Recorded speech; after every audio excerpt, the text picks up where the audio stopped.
দীর্ঘ ৫ মাসের বেশি সময় ধরে ফিলিস্তিনের অবরুদ্ধ গাজা উপত্যকায় নির্বিচারে হামলার সঙ্গে অবরোধ আরোপ করে রেখেছে ইসরায়েল।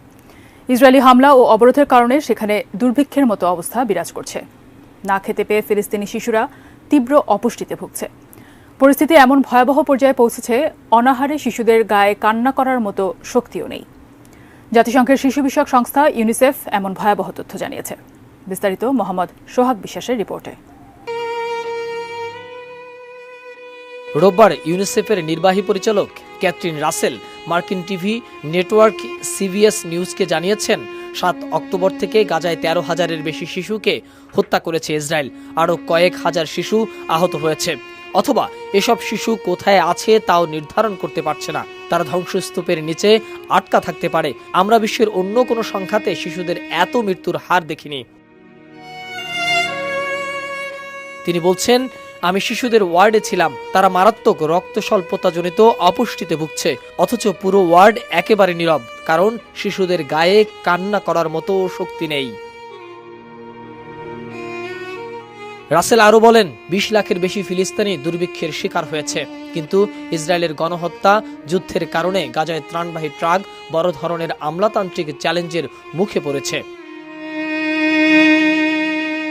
এর আগে গত শনিবার অধিকৃত ফিলিস্তিনি ভূখণ্ডে জাতিসংঘের প্রধান ত্রাণ সহায়তা বিষয়ক সংস্থা UNRW জানিয়েছে, গাজা উপত্যকার উত্তরাঞ্চলে শিশুদের মধ্যে দ্রুত তীব্র অপুষ্টি ছড়িয়ে পড়েছে। বর্তমানে উত্তর গাজায় ২ বছরের কম বয়সী প্রতি ৩ জন শিশুর মধ্যে ২ জন তীব্র অপুষ্টিতে ভুগছে। UNRW বলছে, গাজায় শিশুদের মধ্যে অপুষ্টি দ্রুত ছড়িয়ে পড়েছে এবং সেটি নজিরবিহীন পর্যায়ে পৌঁছেছে। এমনকি অনাহার ও অপুষ্টিতে ভুগে বিভিন্ন হাসপাতাল থেকে শিশুদের মৃত্যুর খবর আসছে। I just want to be a doctor or anything to help my people. I can't. I'm just a kid. I don't even know what to do. I get scared, but not really that much.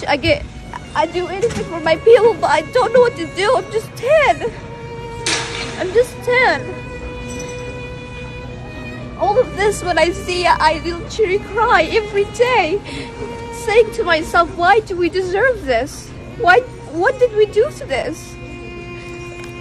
My family said they just hate us. They just don't like us because we are Muslims. Why does Muslims act for you like that? We're just kids.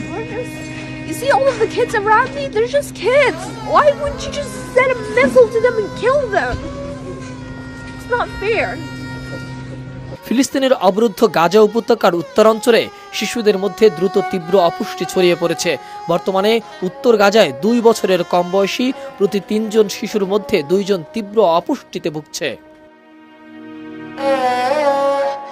১৬ March সামাজিক মাধ্যমে দেয়া এক পোস্টে এসব তথ্য জানিয়েছে অধিকৃত ফিলিস্তিনি ভূখণ্ডে জাতিসংঘের ত্রাণ সহায়তা বিষয়ক সংস্থা UN relief and works agency for Palestine.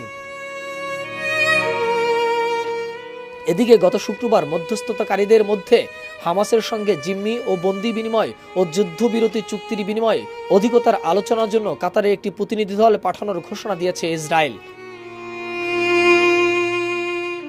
Israeli এই প্রতিনিধিদের নেতৃত্ব দেবেন দেশটির গোয়েন্দা সংস্থা মোসাদের প্রধান ডেভিড বার্নিয়া। তার আগে হামাসের দেয়া প্রস্তাব নিয়ে নিরাপত্তা বিষয়ক মন্ত্রিসভার বৈঠক ডেকেছেন প্রধানমন্ত্রী বেনিয়ামিন নেতানিয়াহু। গত ৭ অক্টোবর দক্ষিণ ইসরায়েলে প্রবেশ করে নজিরবিহীন হামলা চালিয়ে ১২০০ ইসরায়েলিকে হত্যার পাশাপাশি প্রায় ২৫০ ইসরায়েলি ও বিদেশি নাগরিককে গাজায় বন্দী করে নিয়ে আসে হামাস। একই দিন হামাসকে নির্মূল এবং বন্দীদের মুক্তি নিশ্চিত করতে ফিলিস্তিনি স্বাধীনতাকামী এই সংগঠনের বিরুদ্ধে যুদ্ধ ঘোষণা করে ইসরায়েল। মোহাম্মদ সোহাগ বিশ্বাস, ডেস্ক রিপোর্ট, ATN নিউজ।